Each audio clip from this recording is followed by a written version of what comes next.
Amen. Magandang gabi mga kapatid. Tayo po'y magpupuri sa ating Panginoon. Marami siyang mga ginawa sa ating pong buhay. At higit sa lahat, ang Panginoon ay patuloy na kumikilos. Balik natin ang kapurihan sa Kanya. Ating pong awitin na may kasiglahan, "The joy of the Lord is my strength."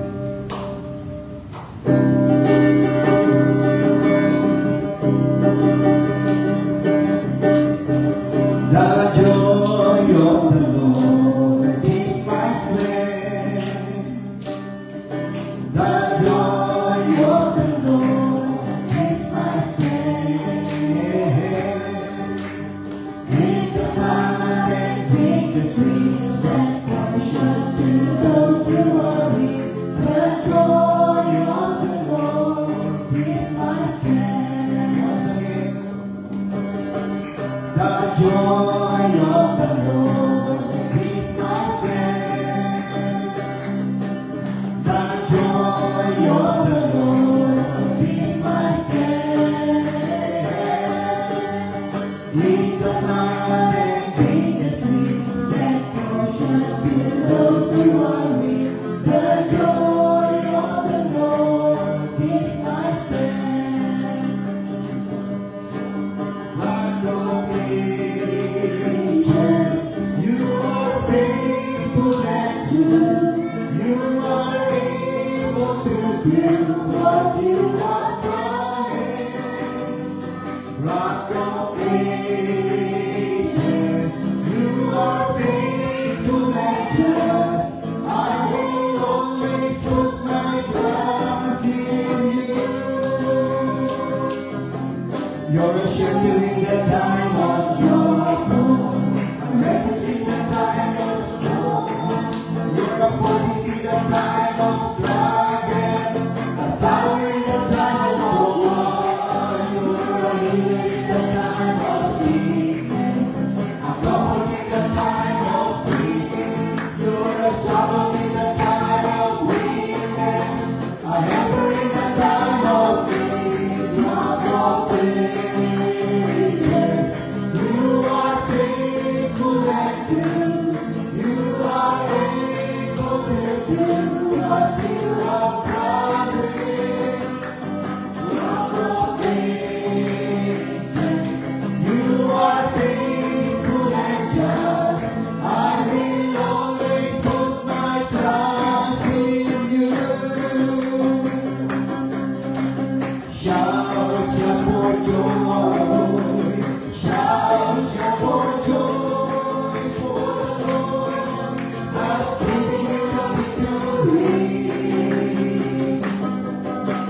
Shout your for joy, shout your for joy, for the Lord has given you the victory.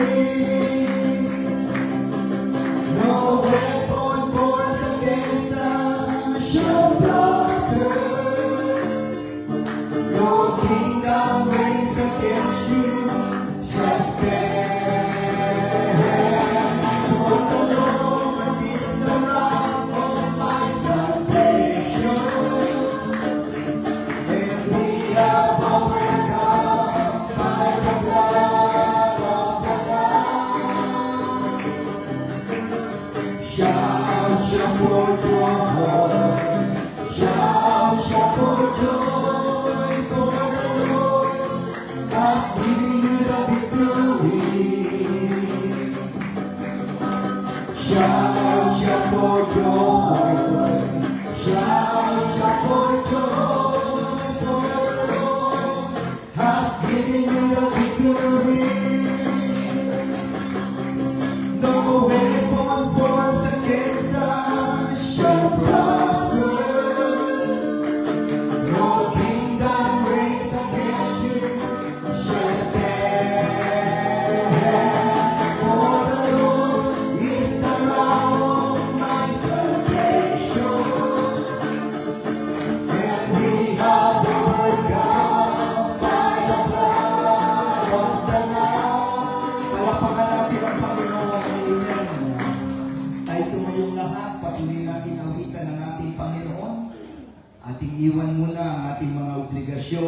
alalahanin sa buhay at pahintulutan natin ang Diyos malayang makakilos sa ating pong buhay. Amazing grace, how sweet the sound.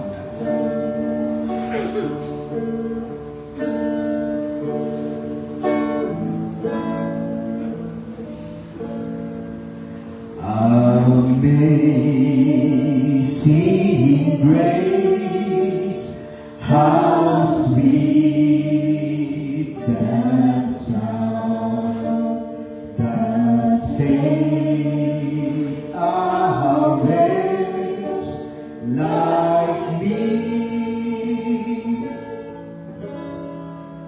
I once was lost, but now I'm found.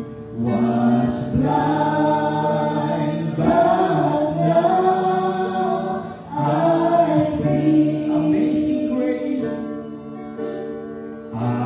amazing grace, how sweet that sound that saved a wretch like me. I once was lost, but now I'm found. Was blind, but now I see. My chains are gone, I've been set free. My God, my Savior, has ransomed me. And like a flood, His mercy rained, unending love. Amazing grace, amazing grace, amazing grace, how sweet that sound that saved a wretch like me. I once was lost, but now I'm found. Was blind, but now I see. My chains are gone, I've been set free. My God, my Savior, has ransomed me. And like a flood, His mercy rained, unending love. Amazing grace, unending love. Amazing grace, unending love. Amazing grace. Hallelujah. Salamat dakilang ng Diyos. Hallelujah. Praise God. Ngayong gabi tayo dudulog sa panalangin. Ating pong itaas ang ating mga tagapangunan. Buwan kay Pastor Greg, Sir Lisa Mitchell, Pastor Jesse, Sir Angel Clark, Pastor Joe Campbell, at ang ating national leader, Pastor Alberto, and Sister Susan D. Cepeda. Ang mga missionaries, mga regional leaders sa kanilang conference, crusades, Pioneer Rally, Harvesters Homecoming, pag-pray po natin ang tagumpay ng gawain ng ating Panginoon. Ang ating church dito sa Las Piñas at sa mga plano at mga desisyon na ating pong gagawin, samahan tayo ng ating Panginoon. Ang inyong lingkod, ang ating pamilya, Ganon din, maging kay Pastor Jets, Sister Karin Celes, Pastor Joel, Sister Alice Hispano, Pastor Richard, and Sister Ruth Caba, Pastor Alan, Sister Sonia Tablada, Pastor Mark, Sister Ruby Budota, Pastor Rocky, Sister Joanna Patalin Hope, Pastor Nab, Sister Lorna Soria, Pastor Renato, and Sister Betty Ruiz. Ang Heartless Family, Sister Nita Esteban, Sister Imelda Amores, Brother Alex, and Christy Granadil. Pag-pray po natin ang kanilang mga business. Brother Gian, Sister Semi Asadon, Jerry Corpus, sa kanilang personal request. Sa mga may karamdaman, Pastor Rick Cordero, Gitelio Celi Senior for recovery, Sister Linda Caba, hirap na po siyang makalakad, kaya pag-pray po natin ang pag-iingat ng Panginoon sa kanya. At Brother RJ Navarez, gallstone, Sister Ella Corpus, complete healing sa kanyang mata, Ana de los Santos, arthritis, Sister Alin Tapang, neck arthritis. Sa mga kapatiran abroad, kay Sister Ella Malinaw, kay Marie Rapsi, Jing Macaraig, Renel Macaraig, Belgar Pilarte, ganun din kay Rosan Esteban. At ngayong gabi, maaaring na parito kayo, may mga personal request kayo, pwede bumakit ang inyong kamay. Panalangin natin mga kapatid, ang ating kahilingan, ang ating bansa, at ganun din ang ating mga kapatiran na nanonood through online, sila rin ay makaranas ng pagpapala buhat sa salita ng Panginoon. Ating mga hinihingi sa Kanya, ang pag-iingat ng Panginoon ay patuloy na ipagkaloob niya. At sa oras na ito, habang lumalapit si Father Bong, pangnantay sa pambukas sa panalangin, itaas na natin ang ating kahilingan at pagpapasalamat sa ating Panginoon. Hallelujah. Glory to Jesus. Praise God. Hallelujah. Sambarana Shirahanda. Sambarana Shirahanda. We give you praise, O God. Salamat, salamat, Panginoon. O dakilang Diyos, salamat Panginoon ngayong gabi. Salamat sa biyaya, pagpapala sa Panginoon, Panginoon, pinagdalo mo sa bawat isa na dinako mo kami ligtas sa lugar ito, Panginoon. Patuloy kami nagsitiwala na Ikaw, Panginoon, ang siyang sabi ka lang gitnaan, Panginoon, tulay wala kami magagawa kung wala ka, Panginoon. Samahan mo kami, buksan mo ang aming mga puso't isipan, dakilang Diyos. At patuloy namin itinataas sa iyo, Panginoon, ngayong gabi, Lord God, ang bawat kahilingan, pangangailangan ng bawat isa. Ito may karamdaman, Panginoon, sa kahirapan, pagsubok, Panginoon. Patuloy mong abutin ang bawat isa, ikaw magpagaling, magbigay, Panginoon, ng kagalingan, Lord God, ng kumplitong, Panginoon. Salamat, O Diyos. Muli inaangkin namin, Panginoon, ang pagtatagumpay. Nalalabas kami sa gusali ito, Panginoon, ginanakbo mo, Panginoon, ang pangangailangan ng bawat isa. Salamat, O Diyos, ay lamang po mapuri sa pangalan ni Jesus.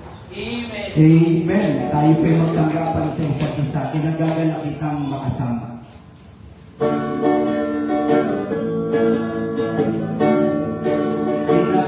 Kinagagalak kitang makasama. Sa Parisas Fellowship tayo'y nakita. Nangin ko sa iyo, napapalay kami mo, upang iya'y makakalimutan. Sa Father's house ay hindi ka nag-iisa. Sa Father's house ay marami kang kasama.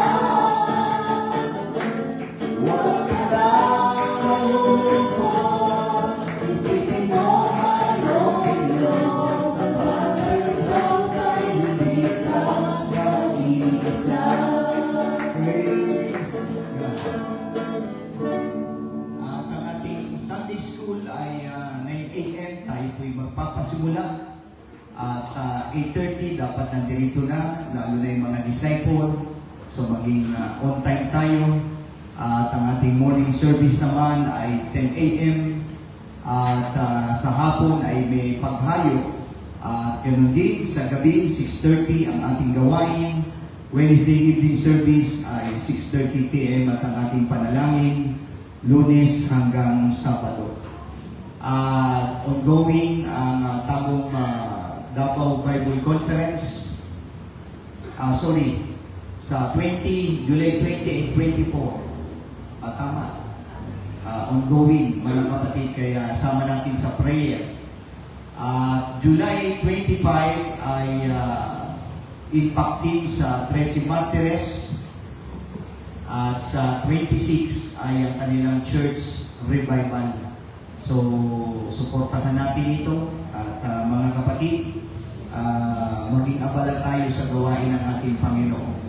Hallelujah. Ito yung ating kailangan. Hanggat may panahon, hanggat may araw, gumawa tayo mga kapatid sa kaharian ng Panginoon. Huwag bang himagot. Amen. At ito yung ating pong kailangan. So, salamat sa ating Panginoon. At ngayong gabi, tayo po'y maghahandog ng ating mga kaloob at bilang pagpaparangal sa ating Panginoon. Hallelujah. Kaya ngayong gabi, muli, tayo lilikom ng ating kaloob na may pagpapasalamat sa Kanya. Pangunahan tayo ni Brother Bong sa bahaging ito. Praise God, hallelujah. Panginoon, salamat po Diyos sa mga pagpapalang pinagdalo mo sa amin, Panginoon, ngayong gabi. Itinatas namin sa iyo, Panginoon, ang bawat akaloob, Panginoon, ang bawat isa, Panginoon, pagpapalain, ang kanilang trabaho, negosyo, Panginoon, iglesia po, Panginoon. Salamat po Diyos, sa aming dalangin sa pangalan ng Jesus. Amen. Kinagagal, halina't magbigay. Halina't magbigay sa gawain ng Diyos.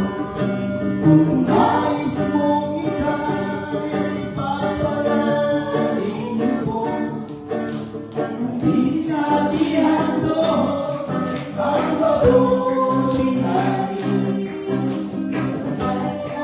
Isa pa,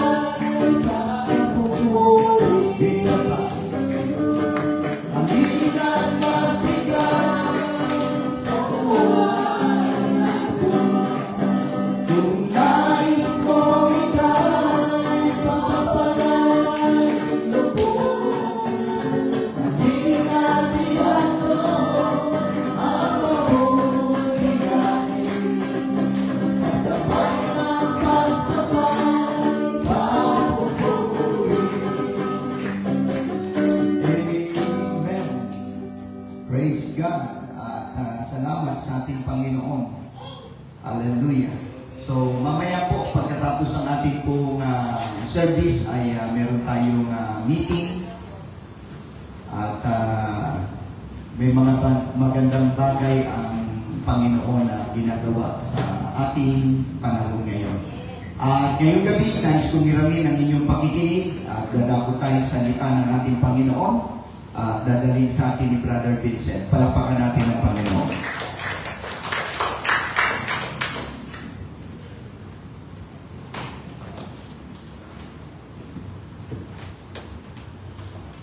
Praise God. Bago pa magsimula, na-excite na ako eh. Amen. May meeting pa pala mamaya. So, mamaya, may oras para doon. Sa ating mga Biblia, Isaiah 43, verse 2. At ganito ang sinasabi sa NLT, when you go through deep waters, I will be with you. When you go through rivers of difficulty, you will not drown. When you walk through the fire of oppression, you will not be burned up. The flames will not consume you.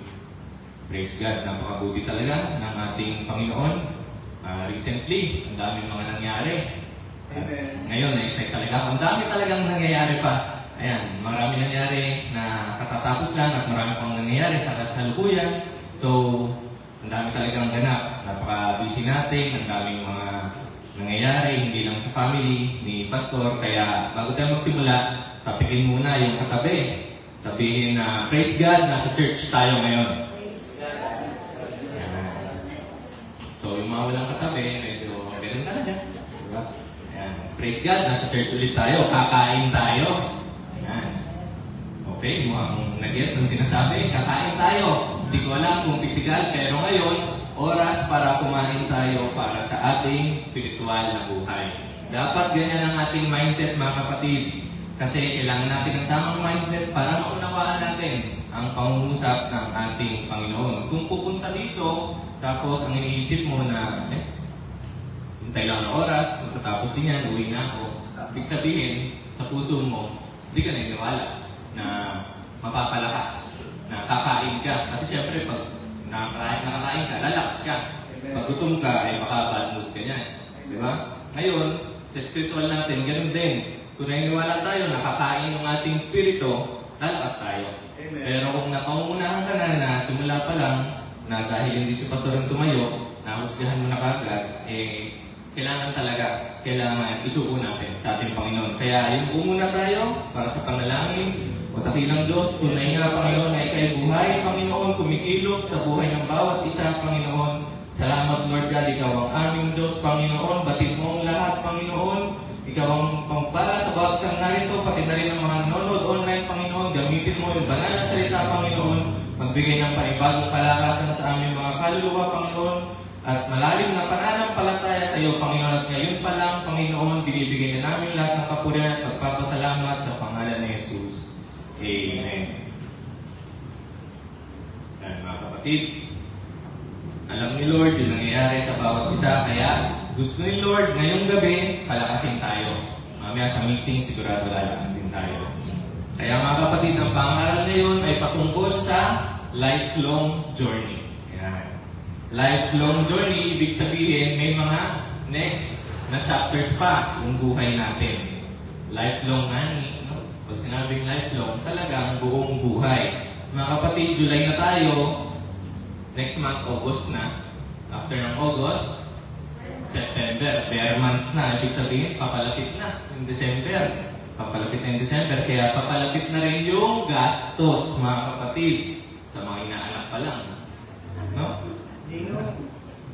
Baka may magtatago na dyan. Nasa Taiwan na. Pag Christmas, di mapuntahan ng inaanak. Pero may QR naman. Tapos next year mga kapatid, 2027, campaign period po para sa 2028 election. So, pangako season na naman tayo. Dito na naman tayo. Kaya mga kapatid, sa totoo lang, mas okay sa langit eh. Si Brother Leo, hindi na problema yung gastos. Hindi na problema yan. Yung si Brother Leo, hindi na mapuputol ng mga politiko yan. Di ba? Pero tayong nandito mga kapatid, haharap tayo sa araw ng bukas. Ibig sabihin, naharap at haharap tayo sa susunod na bahagi ng ating mga buhay at meron dyan pagtatagumpay, meron dyan pagsubok, meron din dyan mga problema, struggle. Kaya ngayong gabi mga kapatid, reminder, ang preaching tungkol sa pangako ng ating Panginoon. Simulan natin sa first point, the consistency of God. Yan. Pag sinabing consistent, hindi nagbabago. Ang ating Diyos, kung paano siya dati, paano siya ngayon, ganun talaga siya magpakailanman. Kaya balikan natin yung main verse. Emphasize dyan sa main verse sa Isaiah 43 verse 2. Emphasize dyan yung mga mapapait na parts ng buhay natin. Sabi dyan, deep waters. Sabi dyan, rivers of difficulty. Paano yan kung hindi ka marunong lumangoy? Sino hindi marunong lumangoy? Wala. Meron dyan, ayaw lang umamin. No? Ibig sabihin, baka malunod ka. Tapos hindi lang tubig, meron ding apoy daw. Fire of oppression, ibig sabihin, kasama sa buhay ng Kristiyano, yung pipigilan ka mag-church, kukontrahin ka. Mga kapatid, parte yan ng buhay natin. Kaya inisa-isa yan kasi mga kapatid, gustong sabihin ni Lord na sasamahan tayo anuman ang sitwasyon. Buti na lang talaga si Lord mga kapatid, hindi nagbabago. Consistent si Lord, ano man yung sitwasyon natin sa buhay. Hindi tulad natin. Kasi alam natin tayo, medyo pabago-bago tayo mga kapatid. Depende sa sitwasyon. At lalabas yan, lalong-lalo na kapag mahirap yung sitwasyon. Alam natin sa Bible, kahit yung disciples mismo ng ating Panginoong Jesus, di ba nung inaresto siya? Si Pedro, pinagkaila siya. Tapos yung iba, nagtago. Ibig sabihin, iniwan na nila ng ating Panginoon. Tapos, naikwento rin ni Pastor na nung sa Laguna yun may mga kasama siyang disciple, mga malalaki daw yung katawan. Tapos nung merong uusig na naglabas ng itak yata yun, ang unang tumakbo ka, yung malaki katawan. Ibig sabihin mga kapatid, yung mga tao talaga may tendency na ganyan yung maging response nila. Lalo sa panahon kapag nasa kagipitan ka, pag may sakit ka, makita mo talaga hindi lahat kasama ka. Kaya buti na lang ang ating Diyos kahit kailan hindi tayo iniiwan. Amen? Kaya mga kapatid, dyan pa lang, talagang ang lalim na dapat ng ating pagpapasalamat. At gumagamit din naman si Lord ng tao para mapalakas tayo. Kasi alam naman natin sa nangyari recently, nagamit tayo ni Lord para maging encouragement sa bawat isa. Nagamit tayo ni Lord kahit tayo sa sarili natin may mga kahinaan din. Kaya mga kapatid, ito yung pagpapatunay na patuloy kang tinatawag ni Lord kahit ano pa yung pinagdadaanan mo ngayon. Patuloy kang tinatawag ng ating Panginoon. Kasi pansinin natin mga kapatid yung sinabi ni Lord before yung pangako sa verse 2. Verse 1. But now, O Jacob, listen to the Lord who created you. O Israel, the one who formed you says, do not be afraid, for I have ransomed you. I have called you by name, you are mine. Okay, konting grammar lesson tayo. Wala yung science expert na si Brother James. Kaya English muna tayo mga kapatid. Sabi dyan, ransom. May letter ED sa dulo. Ibig sabihin, past tense yan mga kapatid. Ibig sabihin, naganap na. Nagawa na. Ibig sabihin dyan mga kapatid, alam ni Lord yung kahinaan natin. Kasi di ba, ano ba yung naisip natin pag binanggit yung ransom? Madalas ngayon, sa kidnapping, pag narinig mo, ano kailangan ng ransom? May kinidnap, ganyan, may inambush, o kung ano man. Talagang negative. Kaya ransom talagang tinawag dyan. Kasi alam ni Lord na tayo sa sarili natin, merong pagkukulang, merong kahinaan. Alam ni Lord yan, bago niya pa sabihin yung kasunod na verse na pangako mo na hindi tayo iiwan. Ibig sabihin, bago niya pa sinabi na hindi kita iiwan, alam na niya. Kita na niya yung kahinaan mo, pagkukulang mo sa sarili mo mga kapatid. At hindi nga lang basta alam ni Lord Hindi lang basta alam ni Lord, hindi lang basta nakita ni Lord, tumilos na si Lord. Kaya sabi dyan, natubos na. Ransom, natubos na. Partida mga kapatid, itong binabasa nating text of Old Testament, itong gamit natin mga kapatid. Kaya dito, kitang-kita natin ang ating Diyos, hindi talaga nagbabago. Amen? Praise God. Kasi mga kapatid, bilang tao, kahit ang mga tumatayo dito, talagang meron kanya-kanyang kahinaan, kakulangan. Kasi yan ganyan ang tao. Maaring meron dito na naglulusapak. Wala nga lang si Sister Miriam, maaaring nakangiti habang service, pero bago matulog, may konting kilot pa rin. O baka naman napapagod na sa mga hamon ng buhay. Wala yung hamon no? Puro hamon. Walang hamon. Ayan. Napapagod na sa mga hamon ng buhay. Okay naman yung attendance sa church, pero deep inside, nabibigatan na. Mga kapatid, ngayong gabi, gusto lang ipaalala ni Lord na hindi ka pabigat sa Diyos. Uulitin ko mga kapatid, hindi ka pabigat sa Diyos. Kung meron kang mabigat na laban para sa kalusugan, meron kang mabigat na laban kasi hindi inaasahan na pag-gastos ka. Sakit pa nga naririnig kong halaga, mga 400,000. O napapalaban ka naman sa mabigat na schedule mo sa work, pang-gabi ka, praise God, si brother ko, pang-umaga na ulit. No? Ayan. Kung ano man yung mabigatan na dinadala mo mga kapatid, gustong sabihin ni Lord sa'yo ngayon, hindi ka pabigat mga kapatid. Maliwanag yung kasunod nung ransom na binanggit dyan. Sabi dyan, I have called you by name, you are mine. Anak ka pa rin ng ating Diyos at hindi pa tapos ang Panginoon kumilos sa buhay mo. Amen? Mga kapatid, kaya dyan pa lang, kailangan maitanim na yan sa ating mga puso kasi encouragement ang kailangan ng bawat isa. Lalo na yung pinagdaanan din naman natin ay hindi biro. Kasi mga kapatid, nakikita talaga ni Lord yung tunay na kalagayan natin. Yung mga tahimik lang natin na pinapasan, yung mga luha natin kapag nananalangin, mga kapatid, kita yan ni Lord. Kaya kung talaga kailangan mo ang luha, iiyak mo lang sa harap ng Diyos. Kasi hindi gusto ni Lord na sinasarili mo lang yung problema mga kapatid. Kaya nga sabi niya, di ba, sasamahan kita. Hindi gusto ni Lord na sasarilihin mo lang. Hindi man mawala yung problema kapatid pagkatapos mong manalangin. Pero ang sigurado mga kapatid, hindi magtatapos sa problema ang buhay mo mga kapatid. Kasi ang ating Panginoon, kasama natin yan in good times and in bad times. Muli, amen ba? Amen. Praise God. Kasama natin si Lord ano man ang sitwasyon. Sa masasayang bahagi ng ating buhay, sa malulungkot, sa mga masasakit na bahagi ng ating buhay. At yan din mga kapatid, ang ating second point. The painful chapters. Yan. Hindi talaga natin maiwasan ito mga kapatid sa buhay natin. Kaya inuna natin mga kapatid yung pagiging consistent ng ating Panginoon. Kasi dito mga kapatid, focus naman tayo sa mga bahagi na hindi natin gusto, bahagi na nasasaktan tayo. Numbers 9:17 hanggang 19. Whenever the cloud lifted from over the sacred tent, the people of Israel would break camp and follow it. And wherever the cloud settled, the people of Israel would set up camp. In this way, they traveled and camped at the Lord's command wherever He told them to go.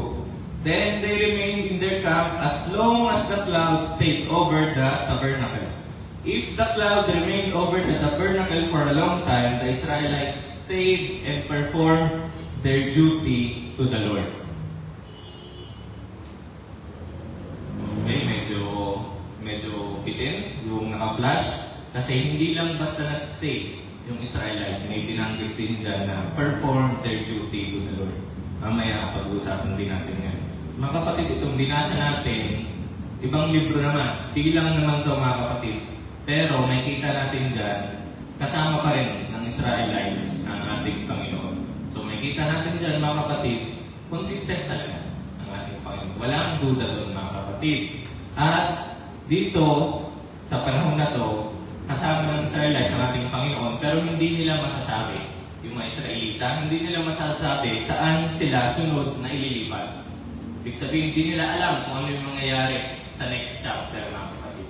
Ngayon mga kapatid, yung paglipat, halimbawa, yung cloud nga, di ba? Yung ulap, napunta dun sa lugar na masasarap yung pagkain. Di ba? Komportable yung lugar. Siyempre, masaya ka.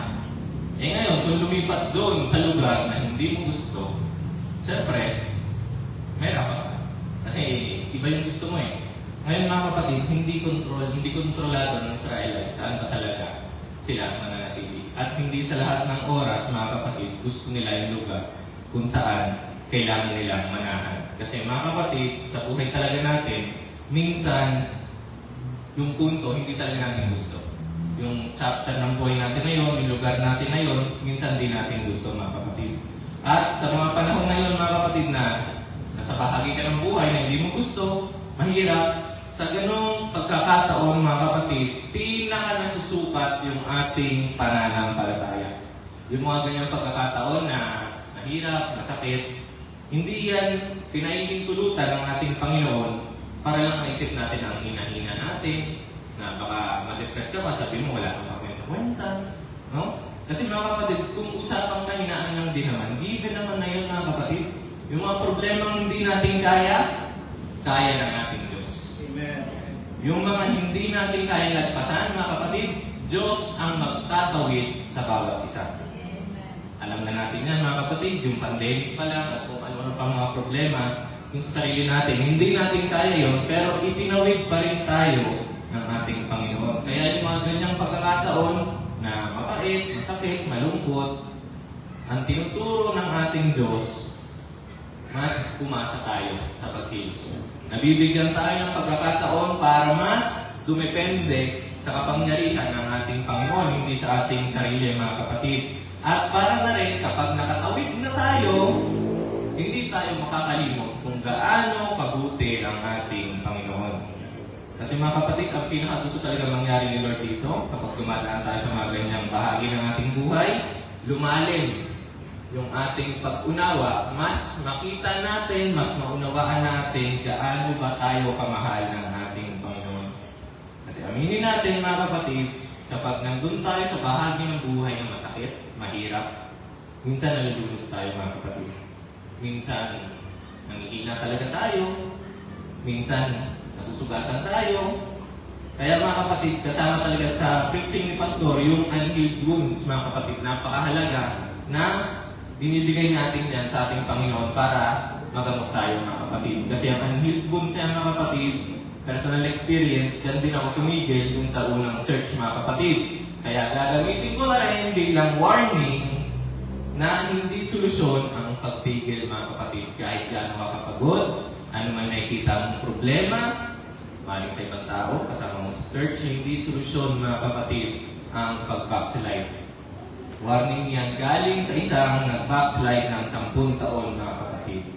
So, ayun mga kapatid, maaaring ngayon, tingin mo sa sitwasyon mo sa buhay na ang daming problema, parang Israelita na hindi nila gusto yung lugar kung saan sila dinadala ni Lord. Pero mga kapatid, tinuturo lang ni Lord na umasa ka sa pagkilos niya, sa kabutihan niya, at sa pag-ibig niya dahil itatawid ka ng ating Panginoon. Kasi mga kapatid, kung magpo-focus lang tayo dun sa mga problema, ang dami mga kapatid konti pa kaya yung list ako dito, pero marami-rami na rin kagad. Minsan, yung song leader, pati music team, hindi tugma. Minsan, papasok yung song lead, wala pa yung palo ng music team. Minsan naman, mauhuli naman yung music team, mga kapatid. Tapos ang TV natin, medyo may guhit-guhit na. Mas maganda tumingin dito. Tapos mga kapatid, during preaching, madalas may maingay. Buti na lang tayo sa Eliana ngayon. At meron din, tulog.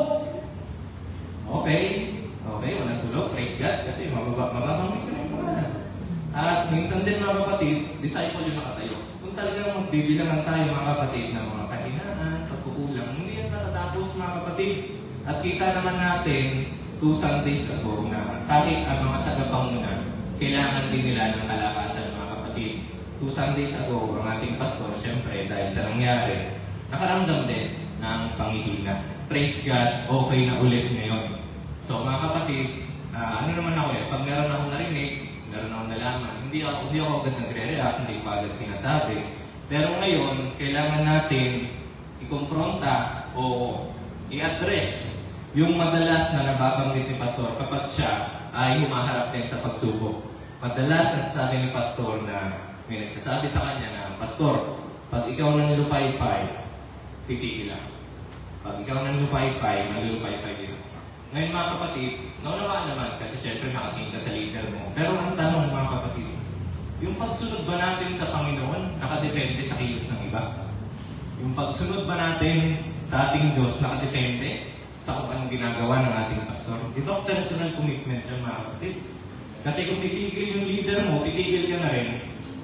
Tanungin natin, sino ba talaga kung sinusunod natin? Sino ba talaga naglilingkod? Sa Diyos ba? O sa tao na lang mga kapatid? Kaya yun mga kapatid, ang katotohanan, kapag ganun lagi ang ating linyahan na, Pastor, pag ikaw, tigil-tigil dito. Mga kapatid, ang paglilingkod sa Diyos, personal. Okay? Kaya mga kapatid, sa mga pagkakataong ganon, instead na sabihin mo sa leader mo, sa tagapanguna mo, na pag tumigil ka, titigil din ako, mga kapatid, sa panahon na yun, mas kailangan ka, mga kapatid, mas kailangan ipanalangin mo ang leader mo mga kapatid tulad ng ginagawa ng ating Panginoong Jesus.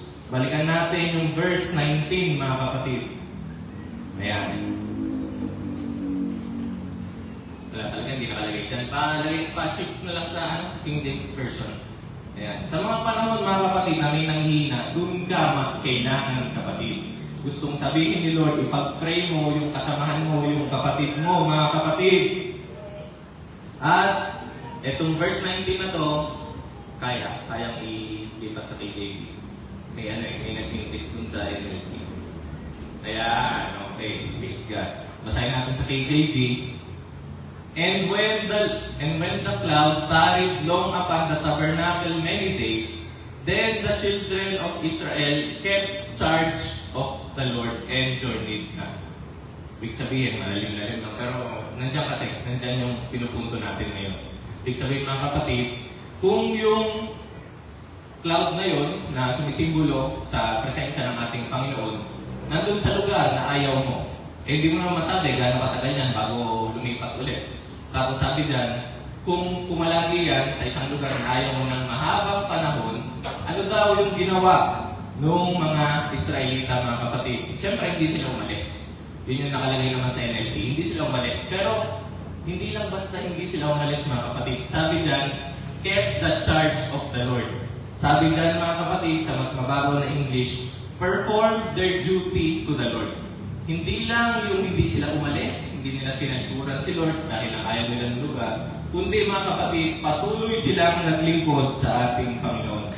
Kaya mga kapatid, yan ang nagpapakita na yung mga Israelita, kahit hindi nila gusto yung lugar, hindi nila gusto yung sitwasyon, tuloy pa rin na gumagawa para sa kaharian ng ating Panginoon.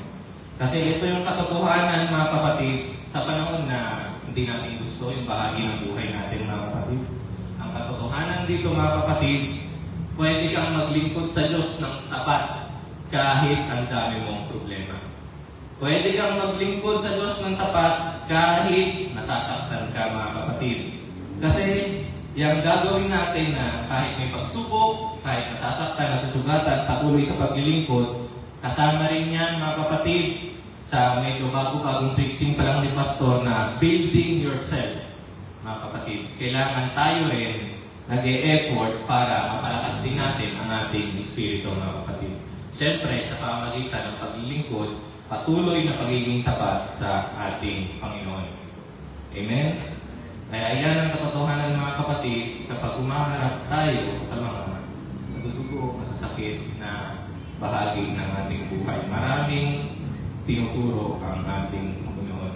At sa last point, mga kapatid, connected to sa worship song. Hindi naman kami nagkunsyabahan ni Pastor. Ano ba yung magiging worship? Ang last point natin, mga kapatid, dito matatapos ang pangangaral, relentless grace. Yan.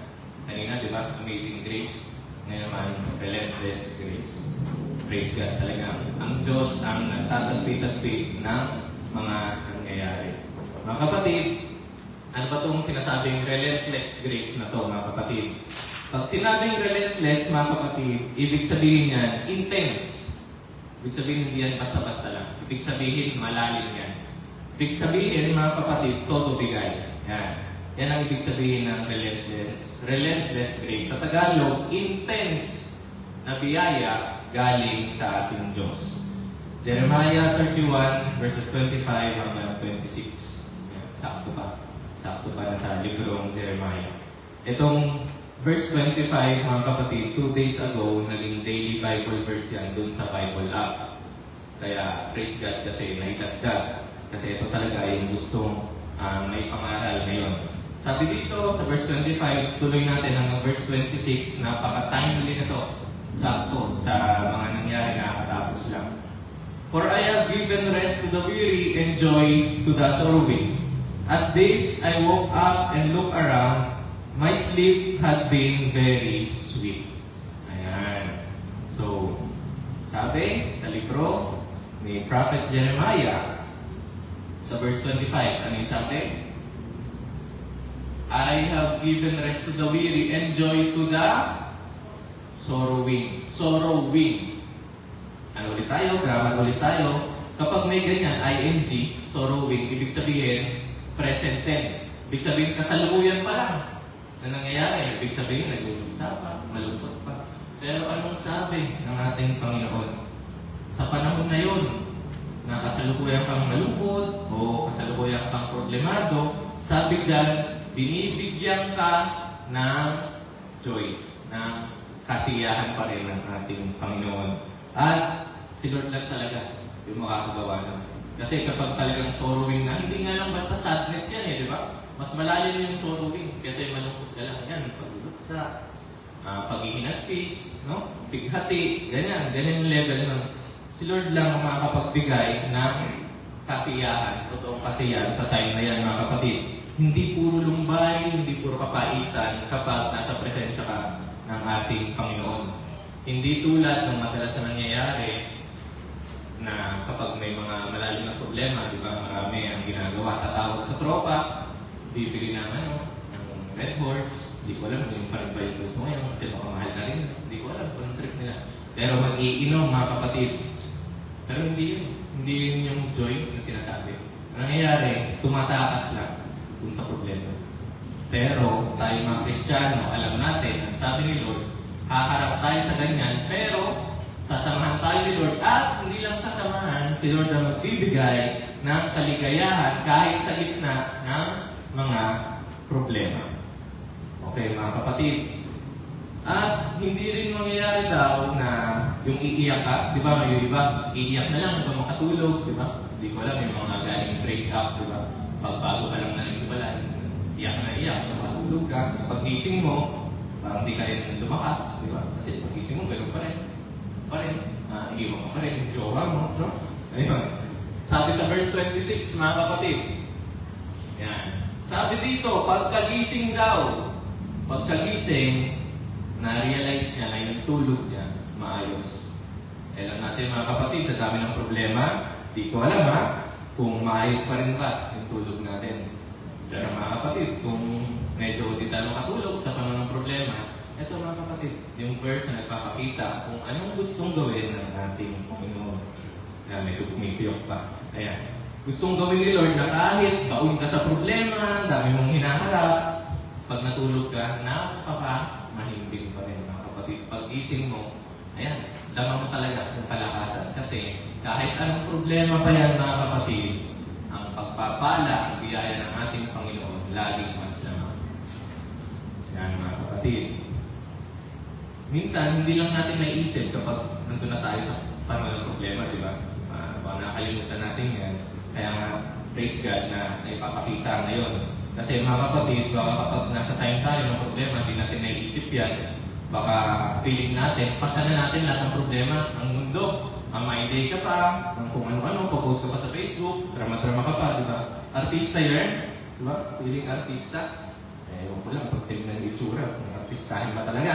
Pero anyway, mga kapatid, gusto ni Lord, ayusin yung perspective natin. Ayusin yung pananaw natin, mga kapatid. Kasi ang Diyos, kahit kailan hindi nagbago. Maaaring yung pananaw lang natin, yung pagtingin lang natin, yung point of view lang natin, yung nabago kapag may mga pinagdadaanan tayo, mga kapatid. Kasi iba-iba naman talaga tayo. May iba't ibang personality, iba't iba yung pamamaraan natin, lalo kapag mga ganyan na panahon. Yung iba, gusto na may mga kausap. Yung iba naman, gusto palipasin muna. Ayaw muna pag-usapan niya. Tapos, yung approach ng ating pastor na hindi talaga nagpo-focus sa problema. Tapos, yung approach ko naman na tumitingin din sa problema, pero kinukumpara sa biyaya ni Lord na ito, may problema. Ay, wala. Panis yan sa biyaya ni Lord. Iba't iba man yung pananaw natin, yung approach natin. Saliksikin natin mga kapatid. Kasi tinatanong tayo ni Lord na sa mga panahon ba na dumaan tayo sa problema noon, yung pananaw ba natin, yung focus ba natin ay nasa biyaya pa rin. Hindi pa tayo nakakalimot na ang ating Diyos lagi tayong sinasamahan. Kasi mga kapatid, baka naging mas matimbang yung problema ng buhay kesa doon sa biyaya ng ating Panginoon. At mga kapatid, bago ko magtapos, gusto ko lang banggitin na bilang Kristiyano, hindi dapat natin iniinsulto yung biyaya na sinasabi. Yung grace of the Lord, yung grace of God, hindi dapat natin yan iniinsulto mga kapatid.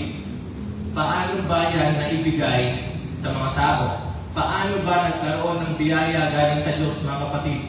Kinailangan may dumanak na dugo. Kinailangan ng Panginoong Hesus mismo ipako sa krus mamatay.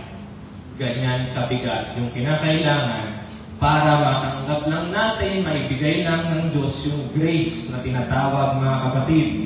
Kaya mga kapatid, wag natin insultuhin yan na sabihin natin na mas malaki pa yung problema natin kumpara sa biyaya at pag-ibig ng ating Panginoon mga kapatid. At sa ating pagtatapos, tanong lang muna, yung mga Israelita, di ba, naglakbay sila sa ilang? Naglakbay sila sa wilderness. Gaano katagal? Gaano katagal? 40 days. Years. 40 days, medyo iba yun Di ba? Ayan, 40 years mga kapatid. At alam natin bakit 40 years, bakit napakatagal mga kapatid. Consequence yun.